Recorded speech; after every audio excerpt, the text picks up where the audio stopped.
The question is, with electoral technology and demanding, coming from Nigerians, the demands, it's obvious that there's nothing more that Nigerians are expecting to get than clear accountability and certainty that this wouldn't just be throwing money into the wind.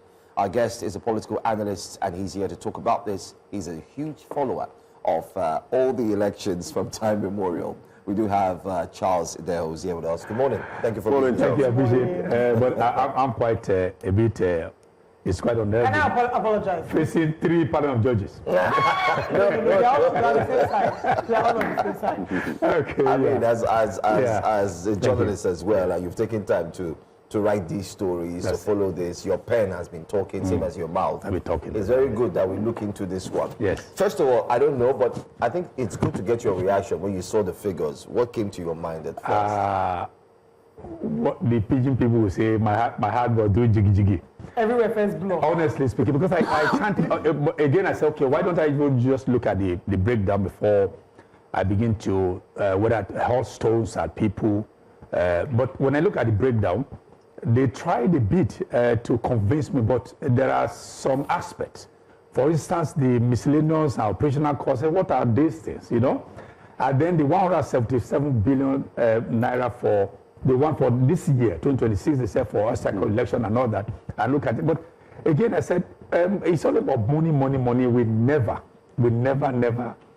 get results given to us as Nigerians. I don't know whether because we have a lot of money to, whether we have a lot of money to spend. That's why when they bring those figures, humongous amount of money, and then in most cases, they are passed. When you look at it vis-a-vis what they are giving you result, then you might say, is it justifiable for you to now giving them money every 4 years, so much money? But the elections have not been held yet, so... No, but I'm basing my judgment on the past. Okay, let me give an example. For instance, in 2020, for 2023 election, INEC said they needed about 355.3 billion, if I'm not mistaken, for that election. How much was released to them was 314.4. So now I thought about the 40.9 billion, and what happened to that? Nobody's talking about that, whether the money went into some pockets that are not without INEC and all that. So when you look at 355 billion they asked for in 2023, how many years down the line, we're talking about almost 500 and something billion naira in addition to for us to be able to prosecute this. So for me, I think we're just not a serious country at all. Now, these critics have argued that elections are becoming too expensive in Nigeria, and is this level of funding justifiable? And if you're spending so much, then you need to deliver on the promises, and Nigerians need to be satisfied in the conduct of elections. We have a new helmsman at the affairs of INEC, Professor Joshua Mupito. This year he had already contested an off-cycle election, but it was too early into his mandate. Are you confident, or are you waiting for certain off-cycle elections to determine what the trajectory will look like in 2027? I would not rush to judge him whether he's going to be doing what is right or what is wrong. And what are also your expectations? Yes. My expectations are not so high, because I don't want anything to happen to my blood pressure. Okay? Well, because over time we've had changes at the helms of affairs, but you are forgetting that there are civil servants that are calling the shots over there. I'm not telling you just one individual. I mean, there's nothing he can do, because it's not a military formation that you have to run by fiat, okay?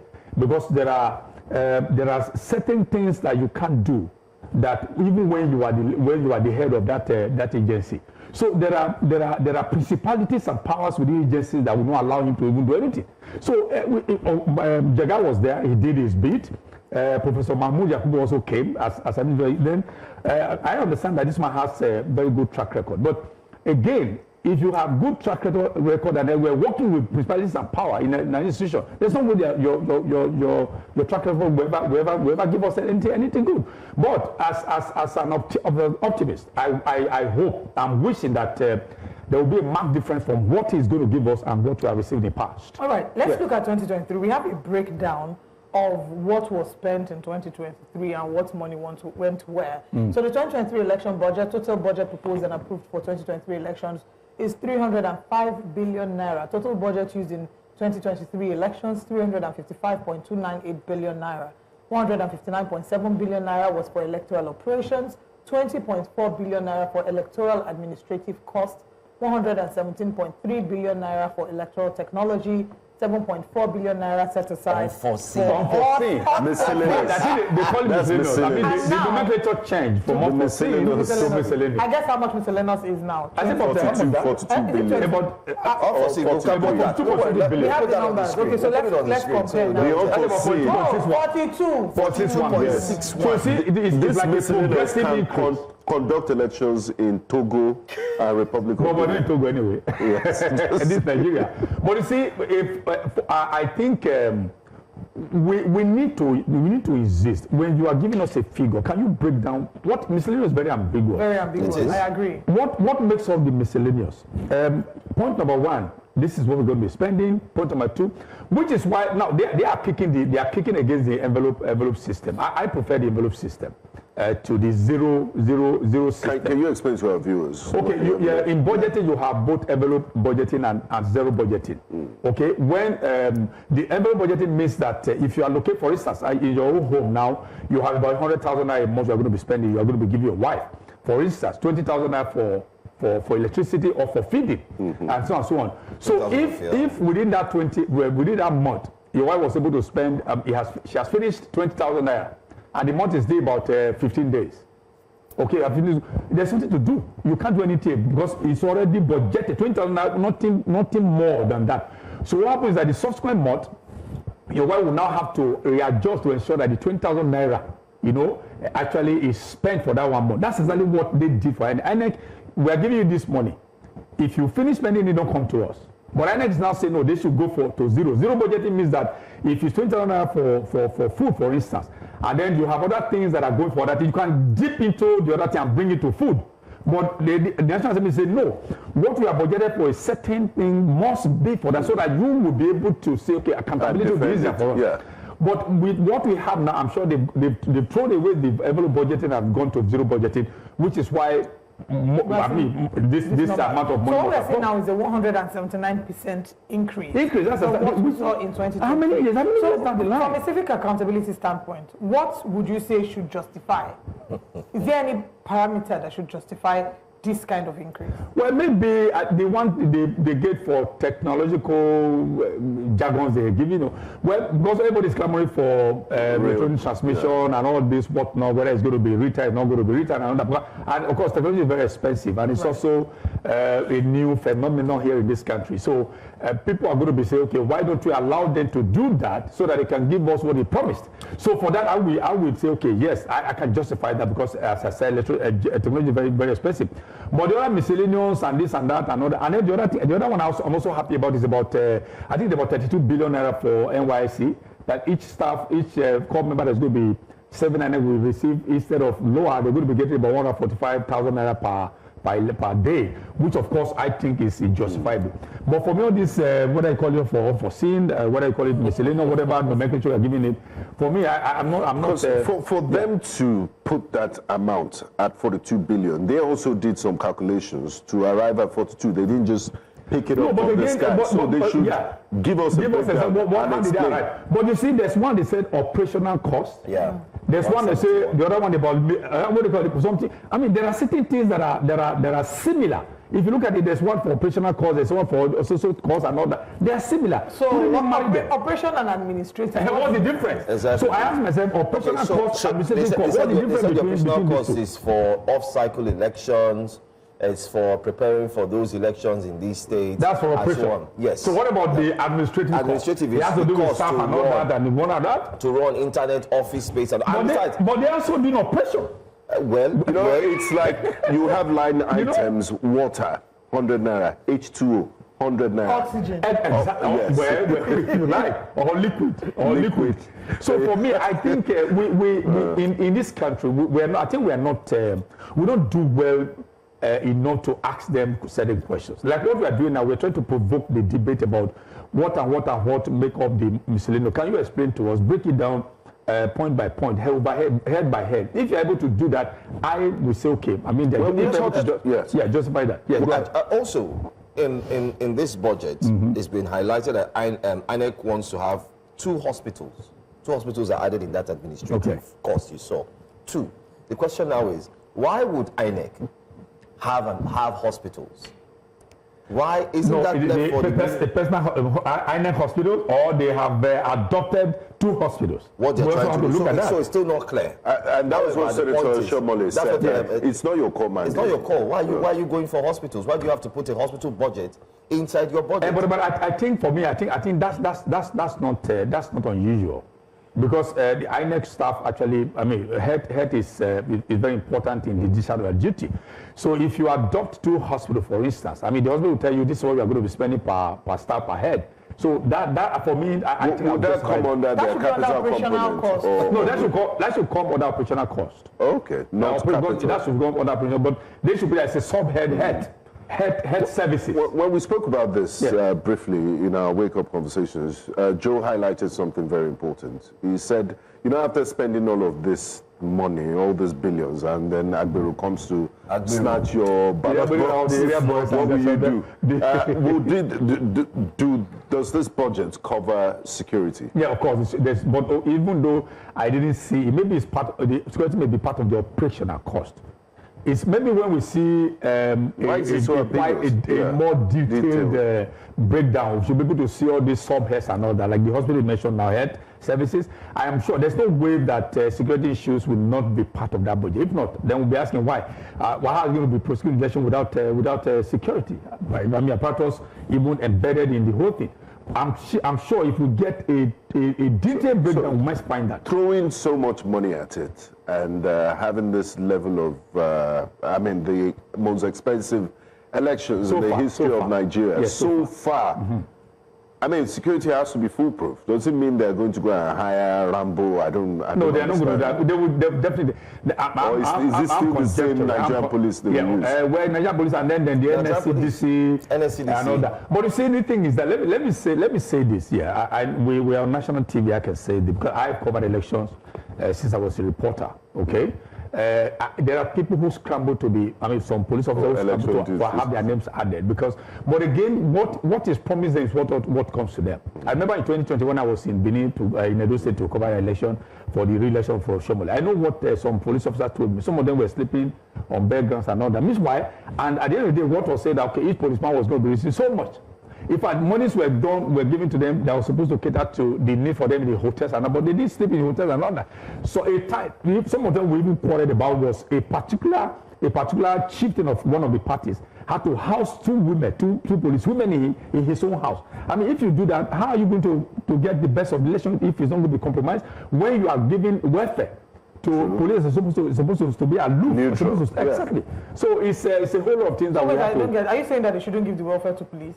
No, I said a chieftain of one of the parties, one of the contesting parties, had to pick 2 policemen and give the welfare to. But you can't compromise that. The thing is that you compromise that. I once had a conversation with a policeman in somewhere on Lagos mainland, and he was saying to me because he was trying to ask for money, like was talking about how things had been rough, and he said that they had done the election allocations, they had allocated them to different parts, and that they hadn't paid them a dime. Yes, I mean, I told you what I witnessed in 2020. And he said he knows that their Oga was paid, but the money didn't get to them. Yes, exactly. So that's unfortunately the reality, and that's the you're expecting. And the money is there. Okay, let's also rewind. The one you placed on the screen in 2023 for 20, you had about 355.something billion naira that was not budgeted, approved by National Assembly for INEC to prosecute that election.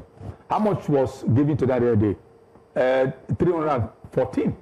So there's a shortfall of 40.9 billion. Now, did you ever ask question what happened where that money went to? Up to today, the election was over. Nobody ever remembered that what was approved. No, what was disbursed is different from what was approved. As I speak, nobody has asked that question. So you see, over time, There's also always what they call over-invoicing, or I think they call it padding. Even this money, if I tell you how much is going to some of these oversight function officials and members and all that, if I tell you what I need to be spending, may not be more than maybe 400 billion. I'm telling you. So, but at the end of the day, this is who we are, because you know why? After today, okay, maybe this conversation may linger for 1 week. After that, now then we move on. So that's the question I want to ask. It's one thing to approve a budget. It's another thing to ensure that exactly what was approved was actually carried out. We saw what happened with 2023, and you've made reference to the fact that we haven't seen an explanation as to what was done with the budget. What mechanisms will be put in place? And it's not just with INEC.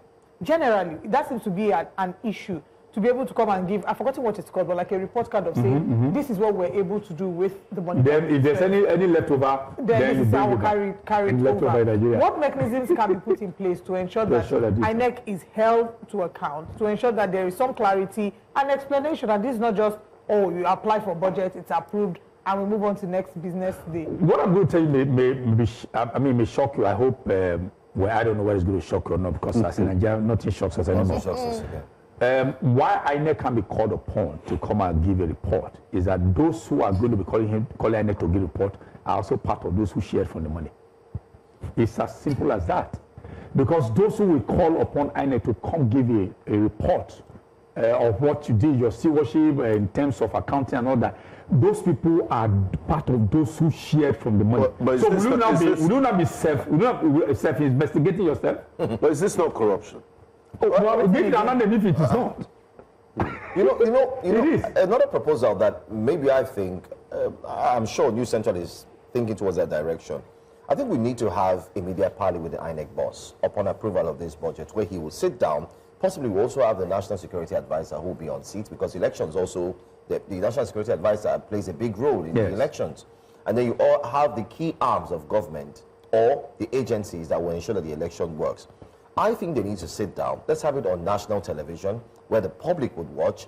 Every single question and answer is either taken from the public online, and then the people asking will be documented, will put into a report, and will be shared pan-Nigeria to let Nigerians know that these are the things that are being put in place. I don't know. I know we've never done that. Nobody has really questioned the INEC boss, apart from when we went to Chatham House. Yeah, I think it's a good idea.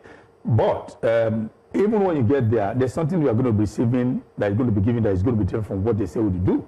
Now, after they have done that and they couldn't do what they said going to do, who is going to be holding them accountable? I mean, we'll move on because the news item will come, we'll feast on it, and then forget that whoever asked INEC chairman what he's going to do, whether he did what he thought he was going to do. So accountability is a problem in this country. As I said, we are always in a haste to move away from a particular news item to the next, because we want to break news. I'm a broadcaster myself. I'm also guilty because we want to hasten to look. It's a school. It's a school. Yeah. So as we are rushing about school, then we are forgetting that this is a development. So what about the follow is a problem. Because as I mentioned, because I've asked my question, because I was part. I discussed it on the radio, I discussed it on television at that time when I was asking for about 5 or something billion. After the election, like, okay, how much was released was about up to today 40.9 billion. Nobody has ever. We need a budget implementation report for INEC. Absolutely. Yeah, you need it. But again, this is what they do. Every kobo has been accounted for in that budget. I'm telling you. Every kobo, even your clothes, even what you're wearing, I'm telling you, there's no way, you can't find them guilty because they have accounted for everything. Whether they are going to be telling you this is how they spend or not. Is 10 naira. Because you know why? Those who are, okay, we are here now, we're not part of that. That's why we are shouting about. Those people, they are going to be sitting before as maybe those who are going to be asking them for oversight function. Part of the people who share from the money. Now let's talk about. Sorry. Just play devil's advocate. Yes. Do we know for sure that this is what is happening? Or is this speculation? Okay, let me give. I often don't say this. For about 2, 3, 4 years, I was a member of a party in Edo. I was a spokesperson of a party. And it was I think the third largest party in Edo State at that time. well, I mentioned he said DC today. ADC was telling us, no, I no longer carry any card, any membership card. And so I can tell you what takes place I rose to that. I mean, I was a delegate to Abuja during the 2019, 2018 convention. So I can tell you, I've operated from that height. I can tell you that. From an insider point of view. I'm an insider. I'm telling you, being a journalist and also being on the other side, I can tell you what happens. Now let's talk about this. The 2023 elections, as at 2023, yes, was the most expensive election in the history of Nigeria. So we thought. Yes, so we thought until this game. One of the reasons why it was expensive is because of the introduction of technology like BVAS and the IREV. Now, 3-4 years down the line, the election cost has almost tripled. My question is, the BVAS machines and the IREV that were used at that time, is it that we're buying a new one for this election cycle? Because why is technology so expensive? Upgrade is as expensive as buying. Well, and I mentioned, I'm not. So it means the elections in 4 years' time too will be the most expensive. Maybe 2.2 trillion. Yeah, I mean that's a good prediction. If you prorate, if you look at it, yes, maybe. If the dollar, if this one, if this one was 3 point, the 20 was 3 point something billion. This one is 8 point something. Imagine you can infer that. Exactly. So Nigerians should fasten their seatbelts. Every time we think this is the most expensive election we've ever had, it's going to keep getting. And at the end of the day, the benefits. For me to add that the election is the new Ajaokuta still. Well, yeah, they keep putting money there. But why because I think one of you mentioned something that was very important. I think you mentioned, I think we are prosecuting World Cup, right? Yes. Good.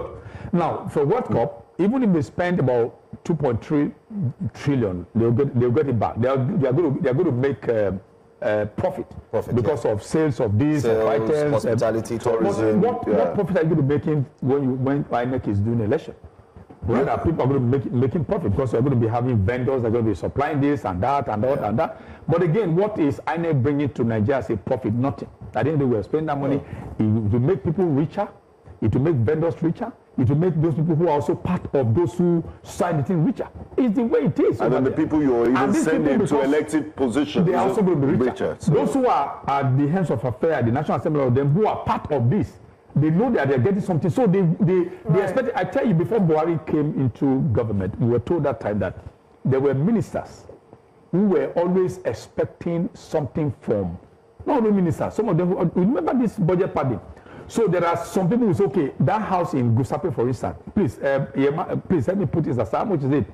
Because after the budget, I'm going to buy it. This is very scary to talk about what the reality of it is, but it's a very important conversation to have. Because election is a key pillar of determining the strength of any country's democracy and leadership. And here in Nigeria, we're going to be shifting the conversation now to talk about the recent canvassing of election transmission results in real time. And Omoyele Shawari will be joining us in the studio to have this conversation. But for now, Charles Ideho, thank you for your time with us. Thank you so much. Thank you for having me. But maybe to extend an invitation to Charles, who's a very old and respected friend in the game. He's our boy in the industry. So please, we're having a special. We'd like you to be part of it. I know, I'm sure he will agree with us. Thank you.